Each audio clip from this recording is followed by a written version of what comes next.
নমস্কার বন্ধুরা, good morning সবাইকে। সবাই কেমন আছো? আমার চ্যানেলে তোমাদের সবাইকে স্বাগত। আজকে আমি চলে এসেছি রোজকার মতো ডেলিকার ব্লগ নিয়ে। প্রথমেই দেখো আমার ছেলে ঘুম থেকে উঠে পড়েছে, আমি দুধ জাল দিয়ে নিচ্ছি। ও সকালবেলা ঘুম থেকে উঠে দুধটা খায়, তো আমি দুধটা জাল দিয়ে নিচ্ছি। দুধটা জাল দিয়ে নিয়ে আমি চলে যাব ছেলেকে পোলিও সেন্টারে তেল খাওয়াতে। 6 মাস অন্তর যে তেলটা খাওয়ানো হয়, ছেলেকে নিয়ে চলে যাচ্ছি। এখন সেন্টারে যেতে হবে, কারণ 6 মাস হয়ে গেছে। 6 মাস অন্তর অন্তর যে তেল খাওয়ানোটা থাকে বাচ্চাদের, সেটাই আজকে ওর ডেট পড়েছে। তো সেখানেই চলে যাচ্ছি এখন, তেলটা খাইয়ে আনছি। চলো চলো চলো, তেলটা খেয়ে আসি, তারপর দিদার বাড়ি যাবো। চলে এসেছি পোলিও সেন্টারে তেলটা খাওয়াতে। দেখো ও একদম গুড বয়ের মতন হাঁ করে তেলটাকে খেয়ে নিল।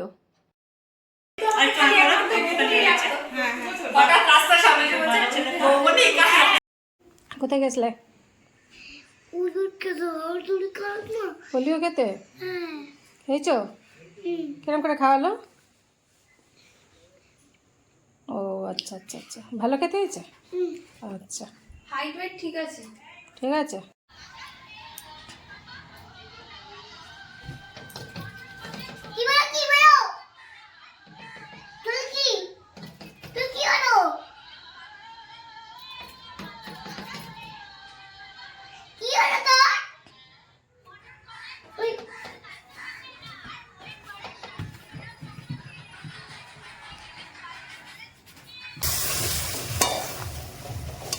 ছেলেকে তেল খাইয়ে নিয়ে এসে দেখছি মামুনি রান্না বসিয়ে দিয়েছে। এটা ধোকা রান্না হচ্ছে, ধোকার জন্য যে ধোকার পিসগুলো তৈরি হবে, তো সেই জন্যই সেই জিনিসটাকে তৈরি করে নিচ্ছে। দেখো সারা তেল তেল মাখানো হয়ে গেছে, আর এই ব্যাপারটাকে দিয়ে দিয়েছে, দিয়ে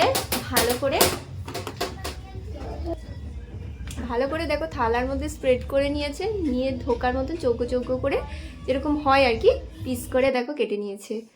আর আমি এখানে বানিয়ে নিচ্ছি ফুলকপির পকোড়া। নুন জলে প্রথমে ফুলকপিগুলোকে ভালো করে ভিজিয়ে রেখে ওর মধ্যে আদা রসুন ছাঁচাটা দিয়ে দিলাম। তারপরে দেখো মশলা দিচ্ছি কি কি, হলুদের গুঁড়ো তো দিয়ে দিলাম, আনুষঙ্গিক আরও মশলা দিলাম, দিয়ে আর একটু সস দিতে হবে, টমেটো সস দিয়ে মাখিয়ে আমি খানিকক্ষণের জন্য এটাকে ম্যারিনেট করে রেখে দেবো।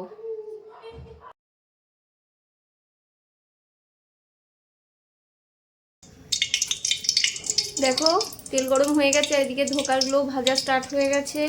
তোমরা আমার ভিডিওগুলো দেখছো পুরোটা, অনেকে কমেন্টও দিচ্ছ, ভালো লাগছে। যারা যারা কমেন্ট দিচ্ছ, যারা যারা লাইক দিচ্ছ, তাদের সবাইকে অনেক অনেক ধন্যবাদ। এইভাবে তোমরা পাশে থেকো, তবে আরও নিত্য নতুন ব্লগ নিয়ে আমি আসতে পারবো। সাথে থেকো, লাইক করো, শেয়ার করো, অবশ্যই করো। আর ভিডিওটা প্রথম থেকে শেষ অবধি অবশ্যই কিন্তু দেখতে থাকো। আলুগুলো দেখো ডুমো ডুমো করে কাটা আছে, একটু বড় করেই কাটা, তো সেগুলোও দেখো লাল করে ভেজে নিচ্ছি। এবার ভাজাও হয়ে গেছে, দেখো ভেজে তুলে নেবে আলুগুলোকে।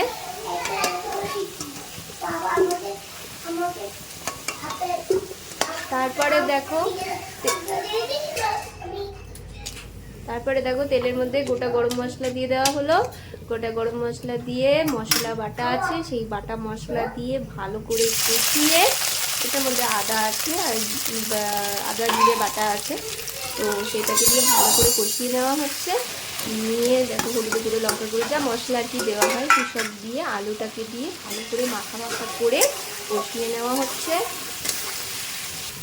এরপরে দেখো এতে জল দিয়ে দেওয়া হবে পরিমাণ মতন, যাতে আলুগুলো প্রপার গলে যায়। একটু টমেটো সসও অ্যাড করা হয়েছে। টমেটো সস দিয়ে আর একটু ভালো করে কষিয়ে নিয়ে পরিমাণ মতন জল দিয়ে দেওয়া হচ্ছে, দিয়ে ফুটতে দেওয়া হবে। তারপরে যেই আলুগুলো আমার গলে যাবে ওতেই আমি দিয়ে দেবো ধোকাগুলো। এবারে দেখো চলে এসছি সেই ম্যারিনেট করা ফুলকপির ওপরে, এর মধ্যে একটু চালের গুঁড়ো আর দিয়ে দেবো কর্নফ্লাওয়ার, দিয়ে ভালো করে হাতের সাহায্যে আমি মেখে নিচ্ছি। দেখো যাতে গায়ে ভালো করে মাখা মাখা হয়ে যায়। তোমার যদি মনে করো অল্প অল্প, আমি এখানে একটু অল্প জল অ্যাড করেছি, তো আমি এখানে অল্প অল্প জল অ্যাড করেছি এই কারণে যাতে কপিগুলোর গায়ে ভালোভাবে তোমার চালের গুঁড়োগুলো আটকে যায়। আর এদিকে দেখো আমার ধোকা আলুগুলো সিদ্ধ হয়ে গেছে। এর মধ্যে আমি এবার একে একে ধোকার পিসগুলোকে ছেড়ে দেওয়া হচ্ছে। দেখো ফুটে উঠেছে ঝোলটা। ধোকা এটা কিন্তু তোমার ভেবো না যে পুরোটাই ঝোল ছিল, এটা কিন্তু পুরোটাই টেনে নিয়েছিল। এতটাও তোমরা একটু জল জল বেশি রাখলে পরেই সুবিধা। এবার গরম মশলার গুঁড়ো দিয়ে দেওয়া হয়েছে,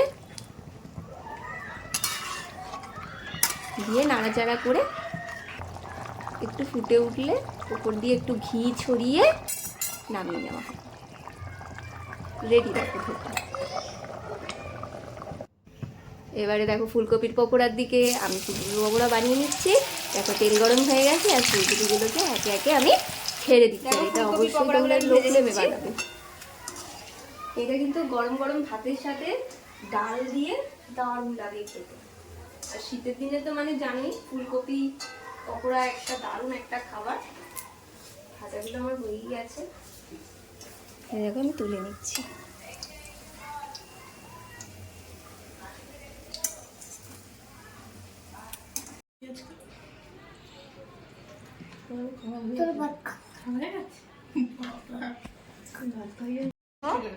দুপুরবেলা খেতে বসে গেছি।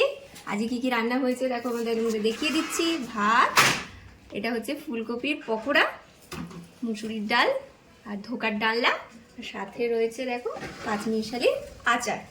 এটা কিনে আনা হয়েছে পাঁচমিশালির আচারটা। তো আজকে তোমাদের সাথে এই একটা ছোট ভিডিওই শেয়ার করে নিচ্ছি।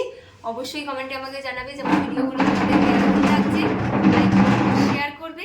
আজকের জন্য এটুকুই রাখলাম, টাটা।